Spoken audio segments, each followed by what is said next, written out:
దేవుని నామానికి మహిమ కలుగునుగాక. దేవుని కొరకు రాత్రి అందరికీ చక్కని సమయాన్ని ఇచ్చారు.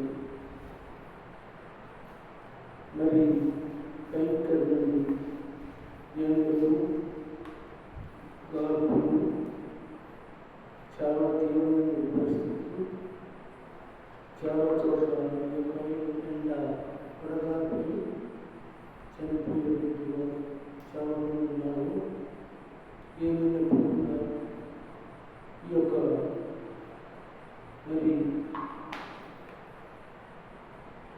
సమయాన్ని దేవుడు మీకు మీ కుటుంబానికి ప్రభు సహాయం చేశారు. అలాగే నేను కూడా ఈ యొక్క ఎండను బట్టి అలాగే దేవుని కాపుదల బట్టి ఆయన మహిమపరుస్తున్నాను. ఈరోజు రాత్రి దేవుని వాక్యాన్ని మనం ధ్యానం చేద్దాం. అందరూ కూడా ఈ బైబిల్ గ్రంథాన్ని తీసి సామెతల గ్రంథాన్ని ఒకసారి చూపించండి.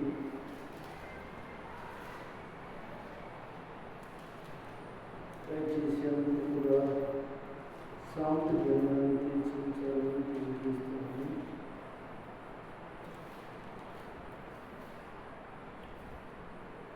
మనము ఈరోజు మరొక భాగాన్ని ఇది జ్ఞానులు వివేకులను కిరీటముగా ధరించుకుంటూ అనే అంశం చక్కటి వాక్యాలు సాంప్రదాయ గురించి సంగతులు నేర్చుకుంటున్నాం. వివేకులు జ్ఞానము కిరీటంగా ధరించుకుంటూ ఆ కిరీటంలో రత్నాల గురించి చక్కటి వాక్యాల గురించి రాయబడినాయి. అవే దేవుని యొక్క వాక్య రత్నాలు.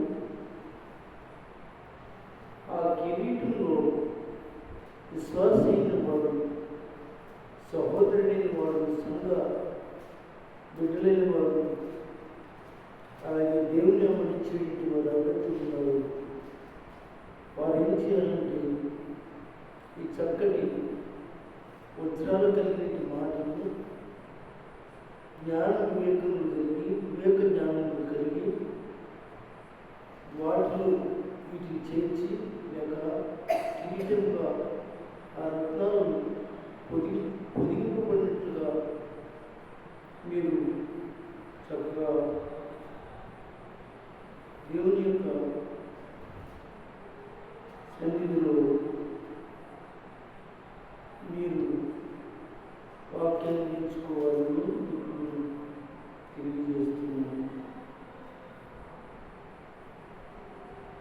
బైబిల్ తెలిసి సామెతలు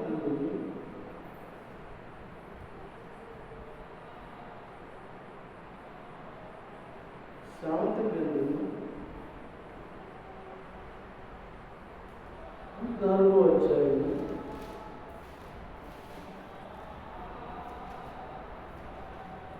దయచేసి చదువుతున్నాను, జాగ్రత్తగా వినండి. జ్ఞానము లేని వారికి మూఢత్వమే స్వాస్థ్యము, వివేక జ్ఞానమును కిరీటంగా ధరించుకుంటూ వివేకులు జ్ఞానమును కిరీటంగా ధరించుకుంటూ అని సొలొమోనులో చక్కటి మాటలు వివరిస్తున్నాను. ఈరోజు రాత్రి దేవుని బిడ్డలారా, ఇంతకుముందు ఇదే అంశం మీద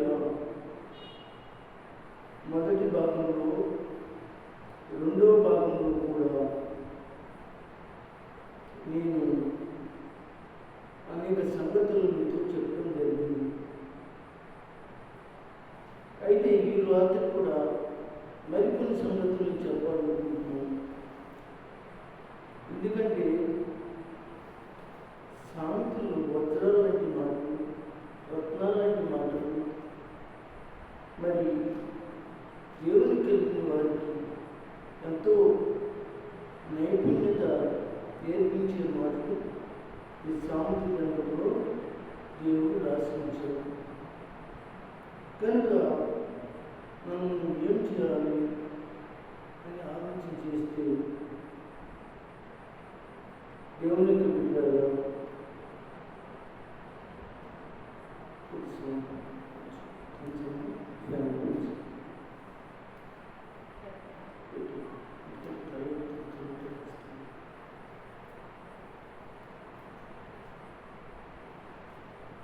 దయచేసి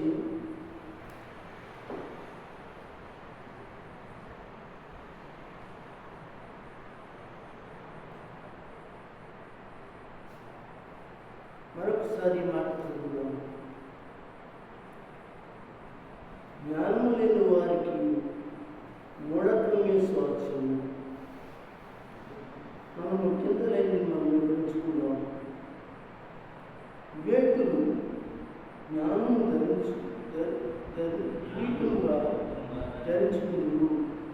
కిరీటముగా ధరించుకుందురు. ఇంతకుముందు చెప్పినట్టు నేను దేవుని సన్నిధిలో మీరందరూ దేవుని కొరకు చక్కగా వివేక జ్ఞానాలు పొందుకుని దేవుని కొరకు చక్కటి ఆధ్యాత్మికమైన రత్నాన్ని సంపాదించుకుని ఆ రత్నాలు దేవుని యొక్క బైబిల్లో ఉంచబడ్డాయి. వాటిని కొన్నింటిని మనం ఇంతకుముందు వివరించుకున్నాము, చెప్పుకున్నాం. ఈ రాత్రి కూడా మరి ఈ సంగతులు వివరించుకోవడానికి సిద్ధపడదాం. సామెత గ్రంథం నుంచి 12వ అధ్యాయం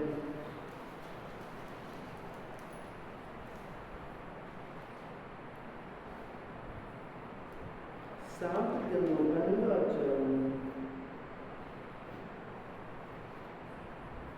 15వ వచనాన్ని చదువుతుంది. మూడుని మార్గము వాని దృష్టికి సరైనది, జ్ఞానము గలవాడు ఆలోచన అంగీకరించు. ఏమంటున్నాడు ఇక్కడ? మూడుని యొక్క మూడు లేక మూర్ఖుడు వాని మార్గం వాని దృష్టిగా ఎలా ఉంటుంది? మంచిగానే చేస్తున్నాను అనుకుంటాడు, చెడ్డ చేస్తుంది, మంచి చేస్తున్నాను అనుకుంటాడు, మంచిగా ఉన్నాను అనుకుంటాడు. అయితే జ్ఞానం గలవాడు, వివేకం కలిగిన వారు ఆలోచనలు ఏం చేస్తారంటే అంగీకరిస్తారు. ఆలోచనలు అంగీకరిస్తారు. ఎవరు ఆలోచన అంగీకరిస్తారు? వివేకము జ్ఞానం కలిగిన వారు. అమ్మ ఏం చెప్తుందో, నానేం చెప్తున్నాడు, అన్నయ్య ఏం చెప్తున్నాడు, అక్కేం చెప్తుందో అని ఆలోచనలు ఏం చేస్తారంటే అంగీకరిస్తారు. కొంతమంది పెద్దవాళ్ళు చాలా భయంకరంగా ప్రవర్తిస్తారు. వయసు వచ్చిన వాళ్ళు చెప్పినా కానీ వాళ్ళు చెప్తున్న మాటను పక్కన పెడతారు. అంటే ఆ ఆలోచనలు ఏం చేస్తారు? వాళ్ళు అంగీకరించు. దేవుని బిడ్డలారా, నిజంగా నువ్వు దేవుని బిడ్డవైతే జ్ఞానం గలవాడు, వివేకం కలిగిన వారు చెప్పే మాటలు ఉంటాయి. ఈ వ్యక్తి జ్ఞానం కలిగిన వాడు, ఈ వ్యక్తి వివేకం కలిగిన వాడు, చక్కటి మాటలు చెప్తాడు. అతని మాటల వలన మన జీవితం మంచి మార్గం నడుస్తాడు. ఆలోచించిన వాడు మాత్రమే ఆ మంచి మార్గాన్ని అంగీకరిస్తాడు. దేవునికి స్తోత్రం చెప్పండి. మరొకసారి చెప్పగలరా? కనుక దేవుని యొక్క బిడ్డలారా, వివేకం గలవారు జ్ఞానము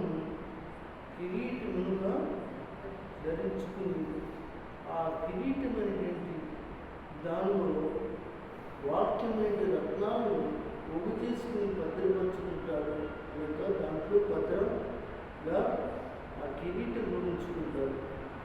అలాంటి వారు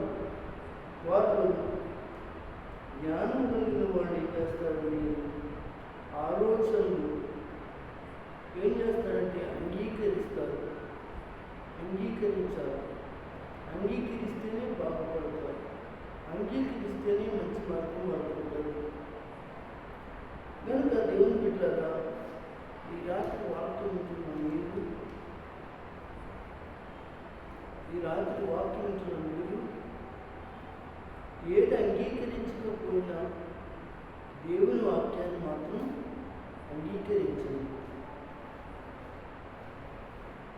చాలామంది దైవజనులు చెప్తున్న వాక్యము తృణీకరిస్తూ ఉంటారు, ఏడంగా మాట్లాడుతుంటారు, ఎక్కడిగా మాట్లాడుతూ ఉంటారు, ఆ వస్త్రం లేదులే అన్నట్లుగా ఉంటారు.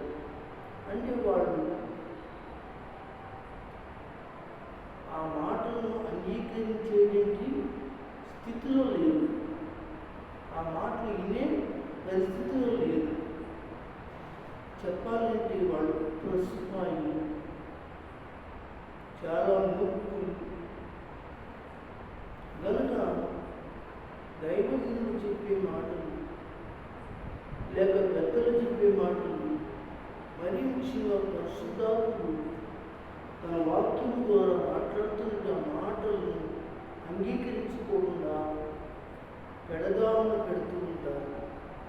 కానీ వాడికి శ్యామం అనుకుంటారు, కానీ ఆ కాంచెప్పే వాడికి శ్యామం అవ్వచ్చు, కలగకపోవచ్చు. నాకు తెలిసినంత మాత్రాన తెలుసుకున్న పరిస్థితిని బట్టి వాడికి శ్యామం కలగదు. ఎందుకంటే వాళ్ళు అంగీకరించుకోకుండా వదిలేసింది ఏంటంటే, నిన్ను నన్ను కాదు, ఒక రాజకీయ నాయకుడిని కాదు, ఎవరినో కాదు, ఈ ఊళ్ళో పెద్దల్ని కాదు, సాక్షాత్తు దేవుని యొక్క వాక్యం అనే దేవుణ్ణి వాళ్ళు అంగీకరించుకోకుండా ఆ యొక్క వాక్యం యొక్క ఆలోచనలు వాళ్ళు భద్రపరచుకోకుండా ప్రవర్తిస్తున్నారు. అలాంటి వారిని దేవుడు విడిచిపెట్టేస్తారు. కనుక ప్రియమైన దేవుని సంఘంలో మీరు అలాంటి పరిస్థితులు ఉండకూడదని, మీరు అలాంటి పరిస్థితుల్లో ఉండే చాలా ఇబ్బంది కలుగుతుందని చెప్తున్నాను. వివేకులు, జ్ఞానం గల వారి ఇంటి కిరీటం ధరించుకుని దానిలో కిరీటంలో రత్నాలను ఏం చేసుకుంటారంటే పొదిగినట్లుగా, చక్కగా అమర్చినట్లుగా దేవుని కొరకు క్రమమైన చక్కటి గౌరవంగా ఉంటారు. సాంఖ్యము 24వ అధ్యాయం.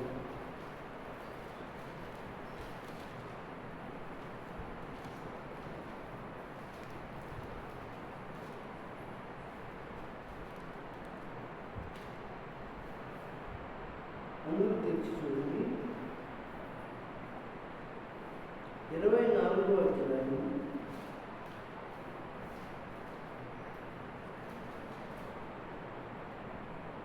5వ వచనాన్ని చదవండి.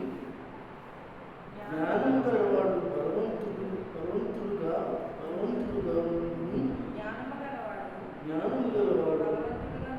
బలవంతుడుగా ఉండి తెలివి గలవాడు. చూసారా ఎంత చక్కటి మాట. ఈరోజు రాత్రి శరీర బలాన్ని గురించి కాదు ఆయన మాట్లాడుతుంది, శరీరక తెలివితేటల గురించి కాదండి, ఆధ్యాత్మికమైన తెలివితేటలు, ఆధ్యాత్మికమైన బలం.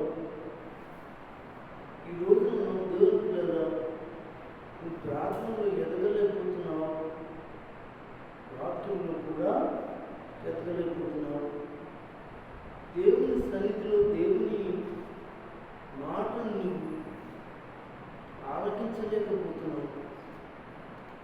గల కారణం ఏంటంటే ఆధ్యాత్మికమైన బలం మీలో లేదు. మరి దానియేలు గ్రంథంలో చెప్తాడండి, చదవక్కర్లేదు. దేవుని కలిగిన వారు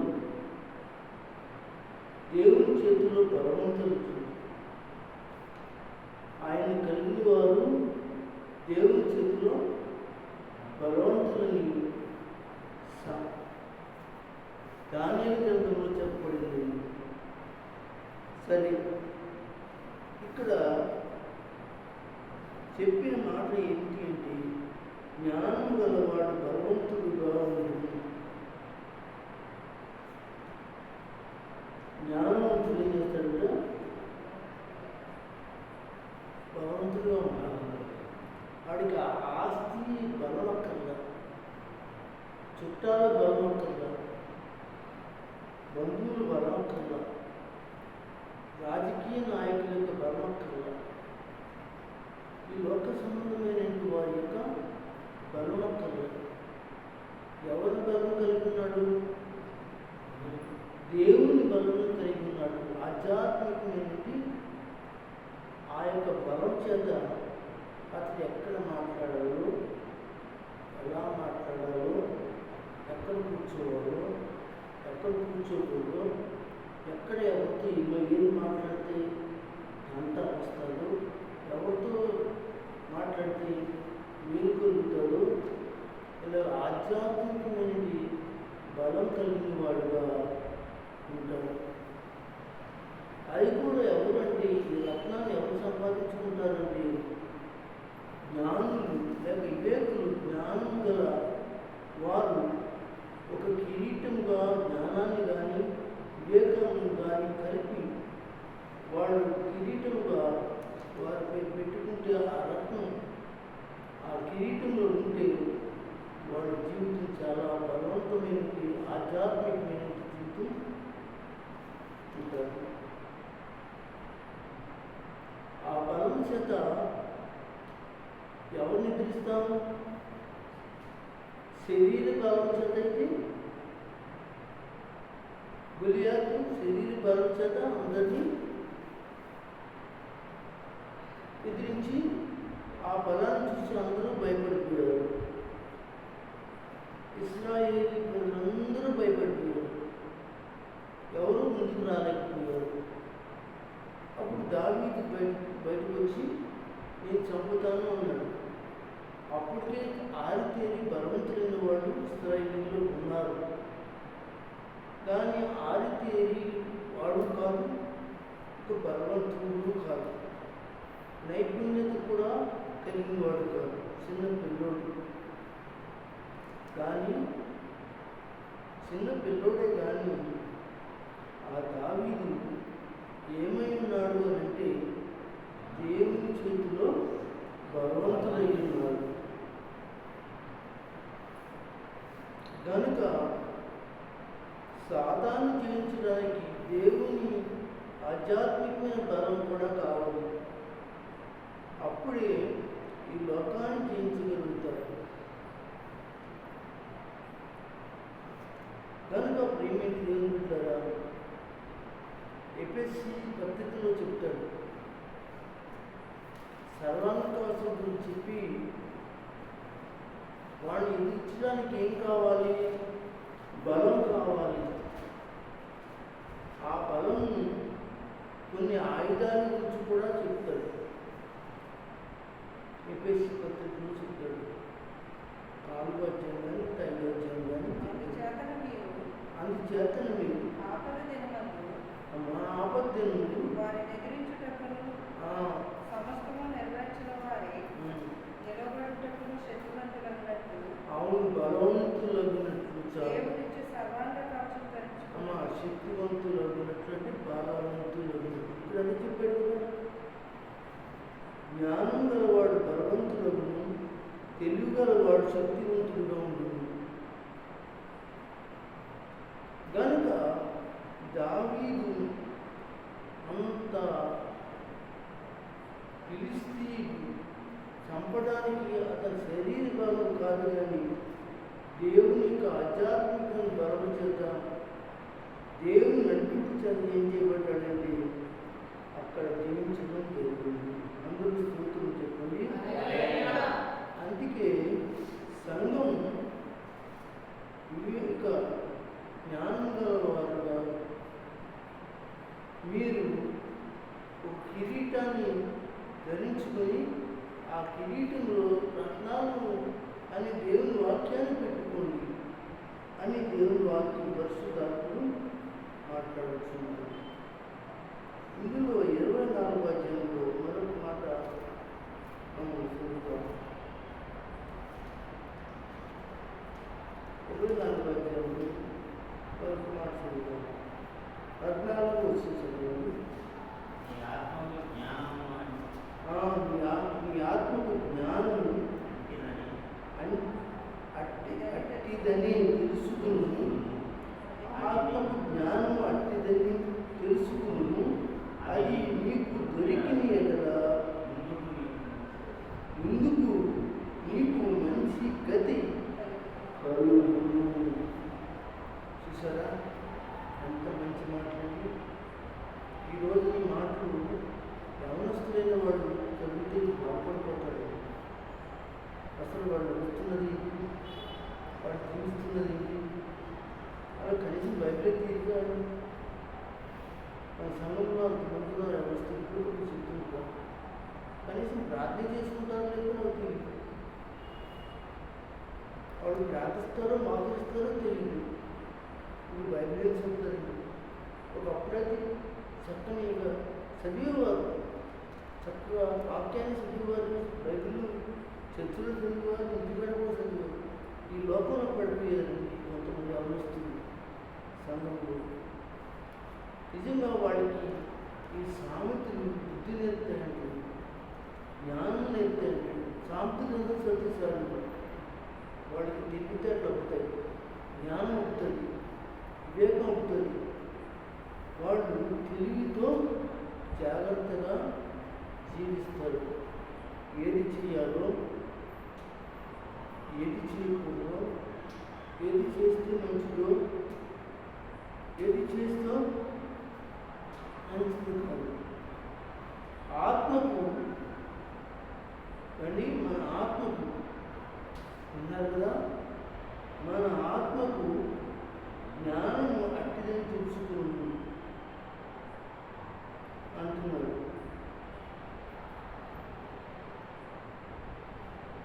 జ్ఞానం మన ఆత్మకు అట్టిదని తెలుసుకోవాలంటుంది. అంటే మన ఆత్మను సరైన స్థితిలో ఉంచేది జ్ఞానం. ఇక్కడ అది నీకు దొరికిన ఎడల, బంగారం దొరికిన ఎడల అంటలేదు, మంచి భార్య దొరికిన ఎడల అంటలేదు, మళ్ళీ మంచి ఇల్లు దొరికిన ఎడల అంటలేదు. ఈ లోకంలో ఏదేదో దొరికిన ఎడలు కాదు.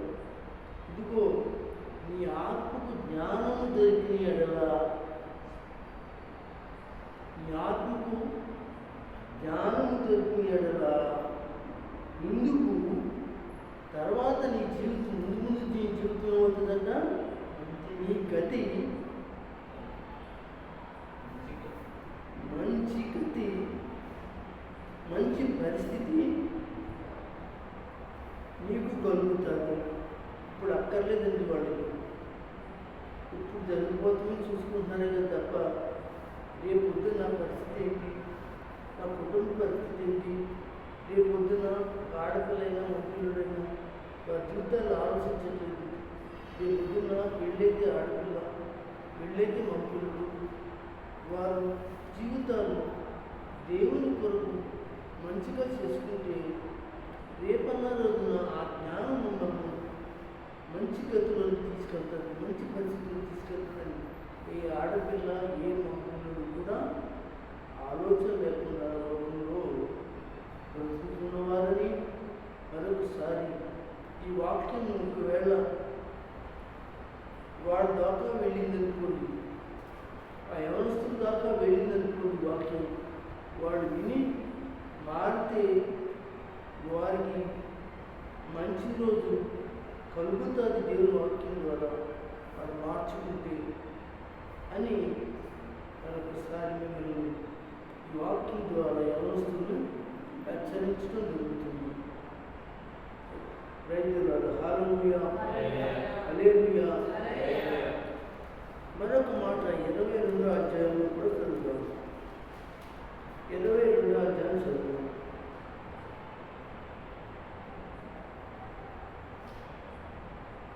22వ అధ్యాయం 12వ వచనం చదువుతారా? యెహోవా చూపులు జ్ఞానము గల వారిని కాపాడును, విశ్వాసఘాతకుల యొక్క మాటలు ఆయన అర్థము చేయు. చూసారా చక్కటి మాట. యెహోవా చూపులు జ్ఞానము గలవారు ఏముంటారంట. అప్పుడు ఆ జ్ఞానం గలవాడిని ఏం చేస్తాడంట? ప్రతి దానిలో రాణిస్తాడు, కాపాడుతుంటాడు, అభివృద్ధిలో తీసుకొస్తాడు. అది వ్యాపారమైన, అది ఉద్యోగమైనా, లేకపోతే ఏ రకమైనది కావచ్చు, ఒక పంట అయినా, ఒక వ్యవసాయమైనా, వాటిని కాపాడటానికి ఆ జ్ఞానం అతనికి సహాయపడుతుంది. యెహోవా మరి చూపులు ఆ జ్ఞానం గల వాటిని జ్ఞానముగా ప్రవర్తిస్తున్నప్పుడు దేవుడు అతన్ని మంచిగా చేయడానికి ఆయన కృప చూపుతాడట. ఎంత మంచి మాటని. యెహోవా చూపులు యెహోవా చూపులు జ్ఞానము గల వారిని కాపాడు. అంతే కదా. జ్ఞానం లేకుండా ఉంటే దేవుడు కాదు, ఎవడు కాపాడు. అంతే కదా. జ్ఞానం లేకుండా దెబ్బలాడుతుంది, జ్ఞానం లేకుండా భయంకరంగా అక్కడికి తిరిగి, జ్ఞానం లేకుండా అక్కడ చిన్న వివాదాలు కలిగి రకరకాలుగా జీవించి ఉంటే నీకు ఎవరు కాపాడతారు? మనుషులే కదా, దేవుడు కూడా కాపాడేటువంటి వాడుగా ఆయన చూపులు ఉండవు. అంతే కదండి. ఇప్పుడు దారంతో వెళ్తున్నాం, ఒక పోకిరి వాడు మనకు తెలుసు, వాడు ఎప్పుడు కూడా పోకిరి చేస్తలేదు, మంచి అనేది లేదు, జ్ఞానం లేకుండా ప్రవర్తిస్తున్నాడు. అప్పుడు అతని మీదకి ఏదో కష్టం వచ్చింది. అప్పుడు మనం పక్కకు చూసి వెళ్ళిపోతామా లేదా? వీడికి ఇలాగే జరగాలి అని అంటామా లేదా? ప్రతి ఒక్కరు కూడా అంటారు. మరి మనమే అంటే ఆ దేవాది దేవుడు చూపులు మనం ఎత్తుకుంటాయండి. చూడమని చూడమని చూడమని మనం ఎంత ప్రార్థన చేస్తే ఏంటి లాభండి? ఆలోచించండి దేవుడి ద్వారా. ఇది నా సొంత మాటలు కాదు కదా. అందుకే ఈ వాక్యం వినేటి ప్రతి యవనస్తుడు, ప్రతి సహోదరి సహోదరుడు, పెద్దవాళ్ళు చిన్నవాళ్ళు చాలా జాగ్రత్తగా మెసులుకోండి. ఈ అంచె దినాల్లో, ఆఖరి దినాల్లో నువ్వు జ్ఞానం కలిగిన దానిలో ఉన్నావా? జ్ఞానాన్ని అనగా మన కిరీటంలో జ్ఞానాన్ని అమర్చుకున్నావా అని ఒక దేవుని చూపు అటువంటి వాళ్ళ మీద ఉంటుంది. దేవుని దయగల చూపు కాపాడుతుంది, దేవుని యొక్క దయగల యొక్క సన్నిధి కాపాడుతుంది. కనుక నేను చెప్పేది ఏంటంటే, ఈరోజు చాలామంది మంచి భక్తులైన వాడు, భక్తి కలిగిన వాడు, స్త్రీలలో కానీ పురుషుల్లో కానీ యవనస్తుల్లో ఆడపిల్ల మక్కుల్లో కానీ చాలామంది కాపాడబడుతున్నారంటే వారు జ్ఞానం కలిగిన వారు కనుక దేవుడు వారిని చూసి వాడిని ఏమనుకున్నాడు? ఆశీర్వదించి కాపాడి ఆయన అభివృద్ధిలో తీసుకురావాలని ఆయన కోరుకుంటున్నాడు. అలాంటి వారిని దేవుడు ఏం చేస్తాడంటే మంచి స్థితిలోనికి తీసుకురాగలిగే వాడుగా దేవుడు ఉంటాడని ఈ వాక్యం మనకి బోధిస్తుంది. సరే, మరొక మాట మనం ఇదే సామెతల గ్రంథంలో 4వ అధ్యాయంలో పోతాం.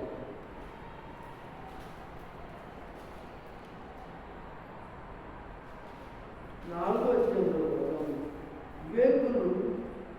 వివేకులు జ్ఞానము కిరీటముగా ధరించుకుంటే ఆ కిరీటంలో రత్నాలు జ్ఞానాన్ని సంపాదించుకుంటే మంచిదని పరిశుద్ధాత్మ దేవుడు బోధిస్తున్నాడు. సామెతల గ్రంథం 4వ అధ్యాయం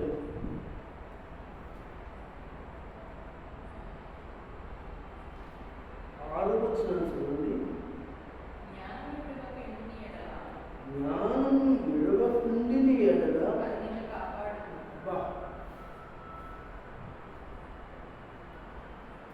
దాన్ని ప్రేమించిన ఎడల దేన్ని ప్రేమించాలి? జ్ఞానాన్ని ప్రేమించాలి. అది ఏం చేస్తుంది?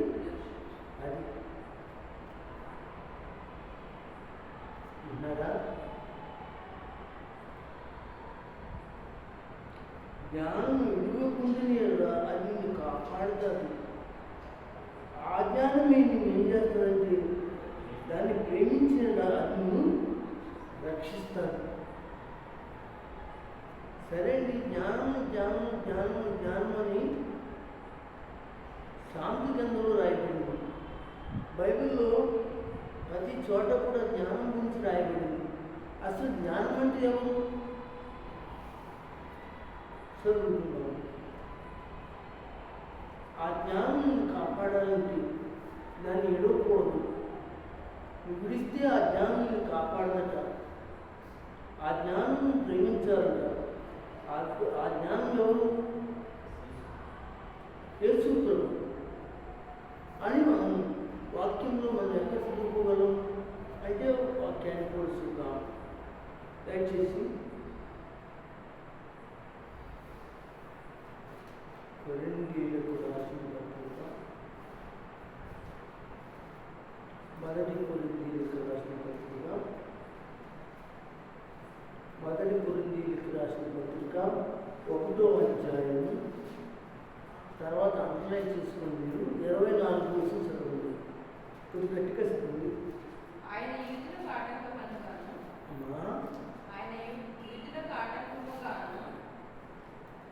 కొరింథీ 1వ అధ్యాయం 24 కోసం చదవమా. ఆయన యూదులకు ఆటంకముగాను, చూడండి ఆయన అంటే యేసు ప్రభు కదా, యూదులకు ఆటంకకరంగా ఉన్నాడంటే ఆయన మాటలు ఆయనకు ఆటంకకరంగా ఉంది. అన్యులకు ఆయన జ్ఞానం, ఆయన జ్ఞానబోధలు అన్యులకు ఎలా ఉంది? ఎర్రి మాటలు ఎలా ఉన్నాయి? యూదులకేమి గ్రీక్ దేశస్తులు అంటే మీరు ఏమనుకోకుండా అన్యులే గ్రీక్ దేశస్తులు. పిలువబడిన వారికి క్రీస్తు అంటే యేసు ప్రభువు ఏ శక్తి? దేవుని శక్తిను. అది ఒకసారి గట్టిగా స్తోత్రం చెప్పండి. అర్థమైందండి? ఇన్ని రోజులు కూడా నేను జ్ఞానము జ్ఞానము జ్ఞానము చెప్పేసుకుంటూ వస్తున్నాను. 3వ భాగంలోకి వచ్చేసాను. అంటే నేను ముందుకి వెళ్ళే కొద్ది నేను చెప్పొచ్చన్న ఉద్దేశంలో నేను మీకు వాక్యం అర్థం అవ్వాలి కదా. ముందు చెప్తున్న వాక్యాలన్నీ అర్థమైతే తర్వాత ఈ విషయాన్ని మీకు ముందు పెట్టచ్చు అని నేను అవ్వటం జరిగింది. ఇప్పుడు కన్ఫర్మ్ అయింది కదా. జ్ఞానం అంటే ఎవరు? చూడండి, క్రీస్తు దేవుని శక్తియు, క్రీస్తు దేవుని జ్ఞానమై ఉన్నాడు. ఇంకా చక్కటి మాట చూపించాక అండర్లైన్ చేసుకుంటారా? లూకాసు వార్త చూడండి. లూకాసు వార్త 11వ అధ్యాయం. లూకాసు వార్త 11వ అధ్యాయం. లూకాసు వార్త 11వ అధ్యాయం తీసారా? 52వ వచనాన్ని చదవండి. అయ్యో ధర్మశాస్త్ర ఉపదేశకులారా, అయ్యో ధర్మశాస్త్ర ఉపదేశకులారా, ఏంటో మీ తాళం చెట్టుకుపోయారంట. మీ ఇంట్లో ధర్మ మీ బీరువా తాళమా, మీ బ్యాంకు తాళమా? కాదండి, జ్ఞానం అనే తాళం ఎత్తుకుపోయారండి. ఎవరాడు? శాస్త్రులు, పరిశీలి. అంటే వాళ్ళు మనకి ప్రభువుని తెలియకోకుండా మరుగుపరిచారు అనే మాట ఇక్కడ.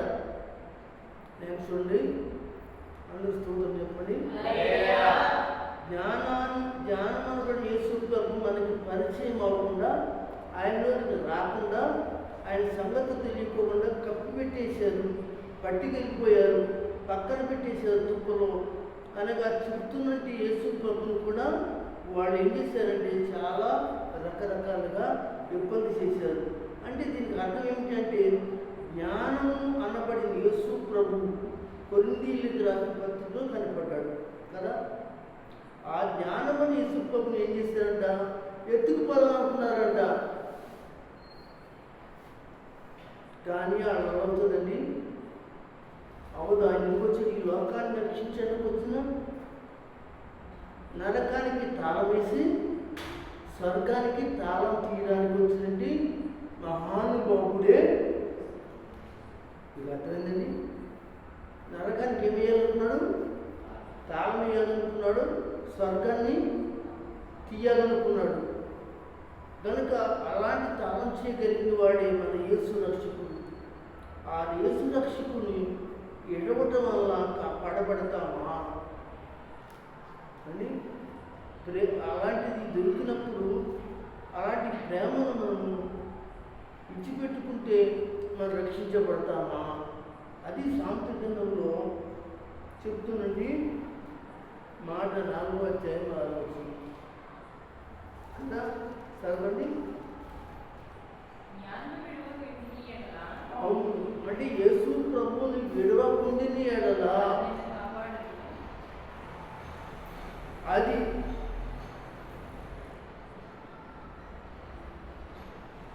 ఏమండి ఏంటంట? అది అనే మాట ఆయన అని ఆలోచించండి. ఆయన నిన్ను కాపాడుతాడు.